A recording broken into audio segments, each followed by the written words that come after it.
जितनी भी विश्व के अंदर पूजा पद्धति चल रही है, उनके अंदर सर्वश्रेष्ठ पद्धति है यज्ञ। यज्ञ से उत्तम ईश्वर की उपासना नहीं हो सकती। ईश्वर की उपासना के लिए शरीर और मन दोनों स्वस्थ होने चाहिए। अभी बता रहे हैं कि ज्यादा देर बैठा नहीं जा सकता। यदि प्रीतम जी की बात को मान करके और आज से ही जो आपने योग की क्लास शुरू करी है उसमें नित्य आएंगे, जितना आपसे जो होगा उतना सहजता से करेंगे, तो आप अगले वर्ष इसी दिन हमें बुलाना और आपकी स्थिति कई गुना अच्छी मिलेगी। लेकिन ऋषि ने लिखा है, सैतु दीर्घ काले निरंतरीय सवितो सत्कारा दृढ़ भूमि। आपके शरीर की दृढ़ भूमि, आपके शरीर की स्वस्थता किसके ऊपर निर्भर है? वो निर्भरता है आपकी दृढ़ भूमि। रोज निरंतर आपको ये योग की साधना करनी है।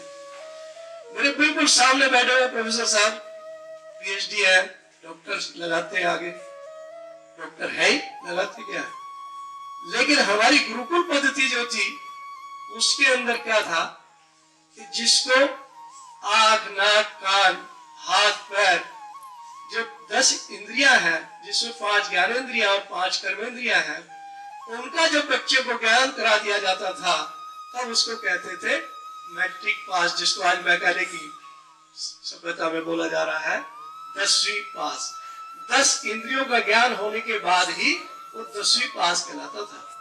आज बहुत ऊंचे ऊपर पहुंच जाते हैं। इन डॉक्टर साहब की बात नहीं कर रहा है, तो हमसे बहुत पहले से जुड़े हुए हैं, लेकिन वो 10 इंद्रियों के विषय के अंदर कमजोर रह जाते हैं। उनकी इंद्रियां समय से पहले कमजोर हो जाती है। कारण उन्होंने को ये पढ़ाया ही नहीं गया। उनको तो पढ़ाया गया था, बेटे तुझे डॉक्टर बनना है, बेटे तुझे इंजीनियर बनना है। इंजीनियर और डॉक्टर तो जब बनेगा जब पहले तेरी 10 इंद्रियां सही हो। और 10 इंद्रियों का नियंत्रण किसका है? उस पर नियंत्रण है मन और बुद्धि का। बहुत ज्यादा हम मन के द्वारा चलते हैं, लेकिन यदि बुद्धि हमारी हो जाए तो हमारा क्या है, सीनियर सेकेंडरी पास हो जाता है, 12वीं क्लास पास हो जाती है। जब हम 12वीं पास कर लेते हैं तब उसके बाद आप बनिए ना, क्या बनना चाहते हैं? यानी 5 ज्ञानेंद्री, 5 कर्मेंद्रियों पर मन और बुद्धि का नियंत्रण हो जाए, फिर आपको विश्व के अंदर खुला मंच है, आप क्या बनना चाहते हैं बनिए।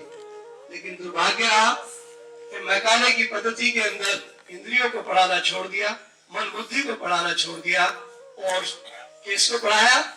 डॉक्टर को। ये डॉक्टर बनेगा, मेडिकल साइंस का बनेगा, या पीएचडी करके किसी के ऊपर शोध करके बनेगा, या इंजीनियर बनेगा। हमारे इंजीनियर पहले कम नहीं थे। हजारों वर्ष पहले आप जाकर देखिए, उसका जहां से हमारे अब्दुल कलाम थे उसके मंदिर को जाकर देखिए, किस इंजीनियर ने बनाया होगा। रामेश्वरम के अंदर, मीनाक्षी का मंदिर जाकर देखिए, मदुरई के अंदर, अन्य अन्य जगहों पर क्या इंजीनियरिंग आज की उस तक पहुंची है? विचार करिए, क्योंकि वो 10 इंद्रियों पर और मन और बुद्धि के नियंत्रण के द्वारा वो बिल्डिंगे, वो इंजीनियर थे। हमारे डॉक्टर्स भी ऐसे थे जो सर्जरी भी पूरी करते थे और आयुर्वेद के अंदर प्राकृतिक चिकित्सा के द्वारा इलाज किया करते थे। और आज हम जो यहाँ इस प्रांगण के अंदर आए हैं उसमें एक प्राकृतिक चिकित्सा का भी आप बैनर पे देख रहे होंगे कि प्राकृतिक चिकित्सा का भी यहाँ हमें निदान मिलेगा। तो मैं आपसे, जो आज के यजमान है हमारे शुभ नाम देवी शरण जी, और उनके साथ में धर्म पत्नी, उनकी जीवन साथी, उनसे मैं निवेदन करूंगा कि आप प्राकृतिक चिकित्सा की सेवा में जाइए, नहीं तो मल्टीपर्पज बीमारियां लेके आएंगे हॉस्पिटल से जाके। एक बीमारी को ठीक करेगा, 4 बीमारियां उसकी औषधि के साथ मिल जाएंगी। मैं मेडिकल साइंस का विरोधी नहीं हूं, लेकिन आप इमरजेंसी का उपयोग करिए और अपने को प्राकृतिक चिकित्सा से जोड़ करके आप एलोपैथी के उपचार के साथ साथ आप प्राकृतिक चिकित्सा का उपचार करेंगे तो एलोपैथी के साइड इफेक्ट से बचेंगे, और आपके शरीर के अंदर जो औषधियां बनती है उनसे हमारा जीवन चलता है। जिस दिन शरीर के अंदर की औषधियां बननी बंद हो जाए, उस उस दिन बाहर की एलोपैथी की औषधियां काम नहीं करेंगी, ये ध्यान रखना। आयुर्वेद की औषधियां भी तभी तक काम कर रही है जब हमारे अंदर औषधियों का हो रहा है। औषधि मतलब आयु को वृद्धि करने वाला जो हमारा जो सिस्टम है वो बना हुआ हो, उसको हम ग्रहण करें, उसको औषधि बोलते हैं। इतनी सी बात के बाद अभी आपने बहुत सुंदरता के साथ आदरणीय प्रीतम जी के बीच में सानिध्य में उनके शिक्षक के रूप में आपने जो आसन प्राणायाम किए, उसके बाद हमारे ऋषियों का कहना है कि ब्रह्म यज्ञ होना चाहिए। प्रातःकाल उठ करके सबसे पहले इन 10 इंद्रियों की शुद्धि करना, और 10 इंद्रियों की शुद्धि के बाद योग की क्लास के अंदर ग्रंथियों को सक्रिय करना, और ग्रंथियों को सक्रिय करने के बाद सबसे पहले ब्रह्म यज्ञ बताया गया। ब्रह्म यज्ञ के अंदर हम अब प्रारंभ करते हैं।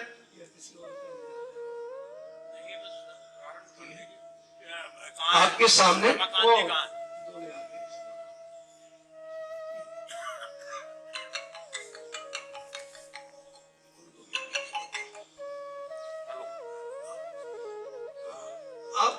थोड़ा सा ऐसे बैठिए, थोड़ा सा प्रयास करिए कि आपका भी चेहरा इसके सामने हो जाए।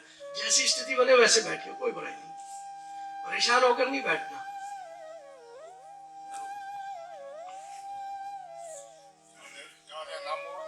उन्हें घुटने को मोड़ने को नहीं कहा मैंने, साइड चेंज करने को कहा केवल। ठीक है, कुर्सी भी रख सकती है, आप चेयर बैठ पे बैठ सकते हैं, कोई बुराई नहीं है। स्टूल रख सकते हैं, हाँ वैसे बैठिए, जैसे आपको सुविधा वैसे बैठिए। हाँ कुर्सी ला दी, मुझे पता है, कुर्सी बढ़ा दीजिए, खड़ा कर।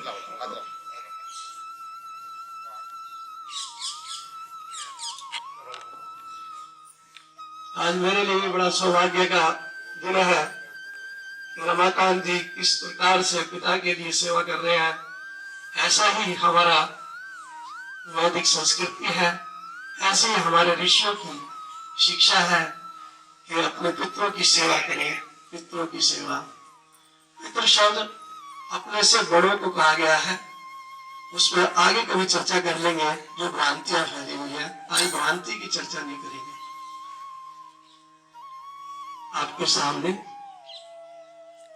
हवन कुंड रखा हुआ है, लेकिन ब्रह्म यह जो है इस वेदी से अलग भी हम लोग प्रातः काल करते हैं, उसी को ब्रह्म यज्ञ कहा जाता है। परम पिता परमात्मा का निकटतम संबंध उस समय हो, और परमात्मा की सृष्टि की रचना के जितने भी सुंदर हमें वो दिखाई देते हैं, मन में भाव ला करके मन को शांत करना होता है। ईश्वर की के साथ जुड़ना है, उसमें ईश्वर के साथ जुड़ना है। मंत्र मैं बोलूंगा, उसके पश्चात आप वो तो याद नहीं होंगे, हमारे आचार्य हैं, इनको भी याद है, और भी है, वो उसमें बोलेंगे। लेकिन आप शांत मन से समझिए कि परम पिता परमात्मा की अनुपम कृपा हमारे पर बरस रही है। ये वायु जल पृथ्वी आकाश किसी व्यक्ति के बनाए हुए नहीं है। वो पता नहीं कैसा अद्भुत आचार्य रहा, कैसा अद्भुत वो है, रहा नहीं, पहले भी था, आज भी है और आगे भी रहेगा। तो उसी ने हमारे लिए सारी व्यवस्थाएं करी है। आइए उन व्यवस्थाओं के अंदर हम किस प्रकार से अपनी रक्षा सुरक्षा का दायित्व उसके ऊपर छोड़ते हुए निर्भय होकर, निडर होकर अपने कार्यों को करते चले जाते हैं। इसी प्रकार का मन में भाव रखना कि हम किसी भी दिशा में जाए, उसी दिशा के अंदर हमारा मन जो है प्रफुल्लित हो, हमारा मन दूसरे को हानि पहुंचाने वाला ना हो। यदि हमारे को कोई हानि पहुंचा दे तो पहले प्रथम दृष्टया में तो हम उसको परमात्मा के न्याय पर छोड़ दें, क्योंकि हो सकता है कुछ हमारे कर्म ऐसे हमसे हो गए हो जिस व्यवस्था के अंदर वो उसका वो मिल रहा हो। लेकिन दूसरी व्यवस्था शास्त्रों के साथ साथ शस्त्र की भी है कि यदि वो वाकई गलत है तो उसके लिए शस्त्र भी उठाना हमारे शास्त्र हमें परमिट करते हैं, इजाजत करते हैं। आइए शुरू करते हैं। फिर एक बार चारों तरफ से मन उठा लीजिए और सबसे पहले परम पिता परमात्मा का निज नाम ओम, उसका उच्चारण करेंगे श्वास भरे। ओम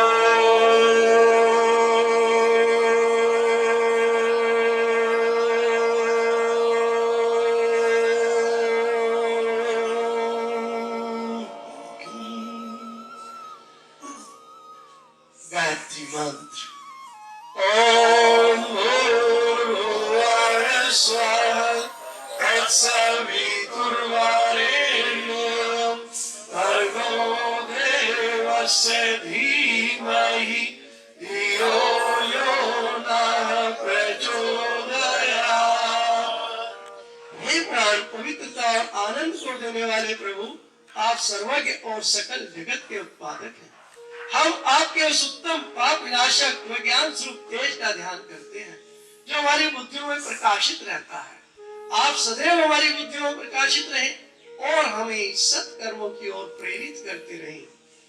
इस मंत्र में, जिसको भारत की संस्कृति में भारत के विद्वानों ने गायत्री नाम दिया, गायत्री के अन्य मंत्र बहुत हैं, लेकिन उनके अंदर विशेष मंत्र इसको दिया, गायत्री का मंत्र, जो आम जन तक पहुंचा हुआ है। इसमें हमने समझा कि परमपिता परमात्मा आनंद देने वाले हैं, प्राण को देने वाले हैं, और प्राण शक्ति के साथ हमें आनंद की प्राप्ति करवाते हैं। साथ में हमने ये भी समझा कि वो सर्वज्ञ हैं, उनके लिए कोई विशेष यात्रा करने की आवश्यकता नहीं होती कि मैं उस पर जाकर के वहां परमात्मा से मिल पाऊंगा। जब वो सर्वज्ञ है तो सब जगह है।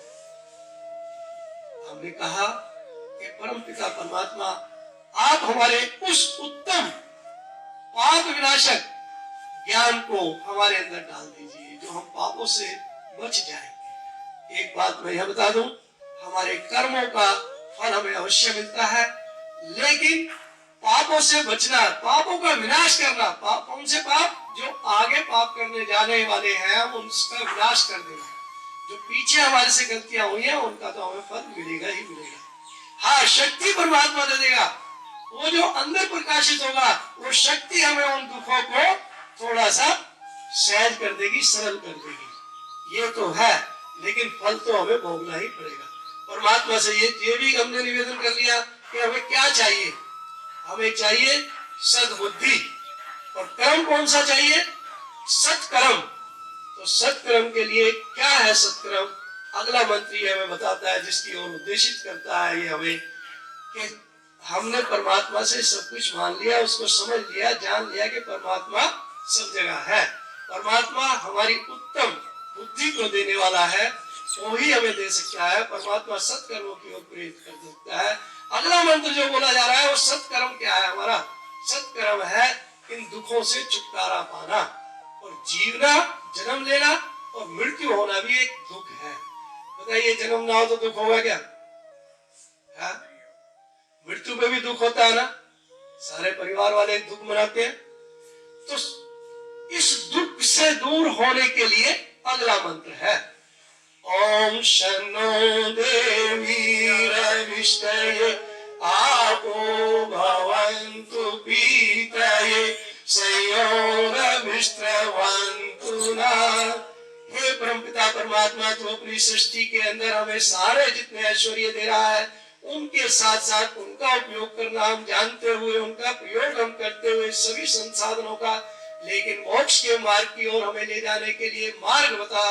ये आपने मंत्र में कहा कि मुझे दोनों चीजें चाहिए, सुख के साधन भी चाहिए और मुझे मोक्ष का मार्ग भी चाहिए।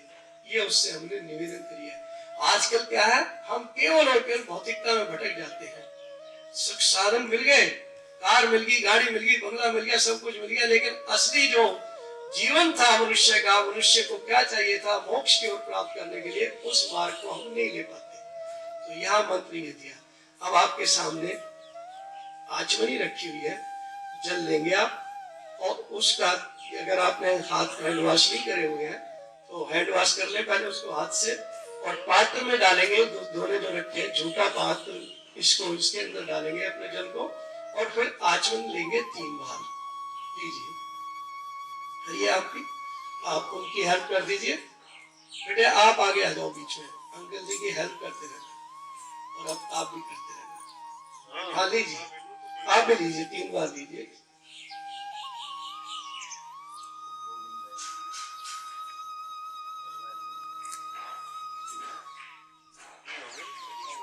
हाँ आप भी ले लीजिए,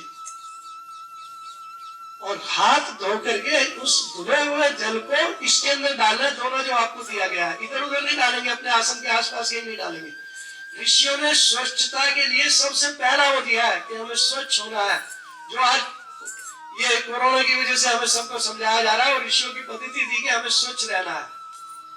दूसरे हाथ में जल ले लेंगे, बाएं हाथ की अंगुली में जल लीजिए, दाहिने हाथ की बीच की 2 उंगलियां निकाल करके, जो अभी मैंने चर्चा करी थी कि 10 इंद्रियां, उनमें से कुछ इंद्रियों का पवित्र करना हमारे हाथ में है, बाएं हाथ में ले लीजिए। आप भी ले लो, आप भी ले लो बाएं हाथ में जल, बाएं हाथ में लीजिए, धो लीजिए इसको, यहाँ धोइए। अब लीजिए, अब बीच की 2 उंगलियां निकालेंगे। ओम वाक् वाक्, ओम प्राणे प्राणे, ओम चक्षु चक्षु, ओम श्रोत्रम श्रोत्रम, ओम नाभि, ओम हृदयम, ओम कंठ, ओम शिर, ओम वायुभ्याम यशो बलम, ओम कर्तव्य पृष्ठे। देखिए, यदि हर एक क्रिया का अर्थ समझाएंगे तो बच जाएंगे या शाम के 4, शायद फिर भी रह जाए, अधूरा रह जाए। इसलिए प्रारंभ में मैंने भूमिका बांधने के लिए आपको समझाया। अब आपकी जिज्ञासा होगी तो यश से जुड़ेंगे और अर्थों को समझने के लिए बार बार बुलाएंगे, तो आज से आगे के अर्थ आपको आगे समझा दिए जाएंगे। ठीक है जी, क्योंकि सभी फिर इंतजार करने लग जाते हैं, क्योंकि ये नियम है कि 45 मिनट्स का एक पीरियड होता है। ठीक है, अडल्ट हो गए, बड़े हो गए तो 1 घंटे का पीरियड, ठीक है। तो 1 घंटे के बाद यहाँ कोई भी हम में से इतना शक्तिशाली नहीं है कि वो बोर ना हो। इंद्रियों की क्षमता है और हमारी कैसी क्षमता हमें पता है, ठीक है ना। तो हम कोशिश करेंगे अब 1 घंटे के अंदर इस चीज को क्रिया का समाप्त करते हैं, फिर लेक्चर तो आपका फिर दूसरा पीरियड हो जाता है, उसको शुरू कर देंगे। आइए, बहुत ही सुंदर मंत्र है, उनके साथ उन मंत्रों को बोलेंगे। एक बात और ले लीजिए, जो हमने इनको पवित्र करा, उसके साथ हम इनको और अच्छा बनाने के लिए इस प्रकार से इनको सुंदर बनाए। फिर परमात्मा से प्रार्थना करेंगे। दाहिने हाथ की 2 उंगलियां निकाल करके बाएं हाथ की अंजलि में जो रखा है उसमें रखिए। ओम पुनातु शिरसि, ओम भुवः पुनातु नेत्रयो, ओम स्वः पुनातु कंठे, ओम महः पुनातु हृदये, ओम जनः पुनातु नाभ्याम, ओम कपः पुनातु पादयोः। पैरों, पंजों को पाद बोलते, एडी से लेके पंजे तक के भाग को, ठीक है। ओम सत्यम पुनातु शिरसि, ओम खम्रम पुनातु सर्वत्र। प्राणायाम मंत्र। ओम भू, ओम भुवः, ओम स्वः, ओम महः, ओम जनः, ओम तपः, ओम सत्यम। अब चारों दिशाओं को आप जानते ही हैं, वैसे दिशाएं 10 हैं, लेकिन हमारा आगमन 6 दिशाओं को देख करके चलता है। नीचे और ऊपर भी जोड़ दिया तो 6 हो गई। मंत्र बहुत अच्छे हैं। निर्भीकता के लिए, परमात्मा पे दृढ़ विश्वास के लिए इन मंत्रों का अवश्य रोज करना चाहिए, इनका जाप करना चाहिए। ओम प्राचीदिक अग्निरधिपति रसितो रक्षितादित्या ईशवा, तेभ्यो नमो धिपतिभ्यो नमो, रक्षदिभ्यो नमः, ईशुभ्यो नमः, एभ्यो अस्तु। यो अस्मान् द्वेष्टियं वयं दुष्मस्तं भोजं वेदद्मः। देखिए, सृष्टि की रचना जो परमात्मा ने करी, उसके मंत्रों को मैंने यह जान के छोड़ा, क्योंकि कुछ हम आगे बढ़े। रचना को करना इसके अंदर, ब्रह्म ज्ञान के अंदर आवश्यक होता है, लेकिन आप सब पढ़े लिखे बुद्धिजीवी हैं। हमारी कोई किसी ने पुराण की पढ़ रखी है, धरती चपटी होती है, किसी ने कह दिया कि मनुष्य पहले बना, धरती बाद में बनी। तो इन बातों में हमें नहीं जाना, हमें तो ओम ऋतम च सत्यम, उस पर हमें ध्यान देना। उसका भी हम आपको आगे चल करके बता देंगे, लेकिन सारी चीजें आज बताएंगे तो फिर ऊपर से निकलनी शुरू हो जाएगी, समझे। ऊपर से निकलनी शुरू हो जाएगी, फिर हमारा यहाँ बोलने का कोई वो नहीं रहेगा। इसलिए थोड़ा सा इसको हमने शॉर्ट करा था। उधर से इशारा भी मैं समझ गया कि उन्होंने पकड़ लिया है, समझे। हाँ, हाँ, कोई बात नहीं। तो अगला मंत्र है, ये एक दिशा का लिए, पूर्व दिशा के लिए गाता। ओम दक्षिणाय इंद्राधिपति ईशवा तेभ्यो नमो धिपतिभ्यो नमो रक्षतिभ्यो नमः ईशुभ्यो नमः एभ्यो अस्तु यो अस्मान् देष्टि यं वयं दुष्मस्तं भोजं वेदद्मः। ओम प्रतीचि दिग्वर्णोधिपति प्रदाकु रक्षिता नन्नविषवा तेभ्यो नमो धिपतिभ्यो नमो रक्षतिभ्यो नमः ईशुभ्यो नमः एभ्यो अस्तु यो अस्मान् वेष्टि यं वयं दुष्मस्तं भोजं वेदद्मः। ओम उदीचि दिक्सोमोधिपति स्वजो रक्षिता शनिरिषवा तेभ्यो नमो धिपतिभ्यो नमो रक्षतिभ्यो नमः ईशुभ्यो नमः एभ्यो अस्तु यो अस्मान् देष्टि यं वयं दुष्मस्तं भोजं वेदद्मः। ओम ध्रुवादिग्विष्णुरधिपति कल्माशग्रीवो रक्षिता विरुधईशवा तेभ्यो नमो धिपतिभ्यो नमो रक्षतिभ्यो नमः ईशुभ्यो नमः एभ्यो अस्तु यो अस्मान् देष्टि यं वयं दुष्मस्तं भोजं वेदद्मः।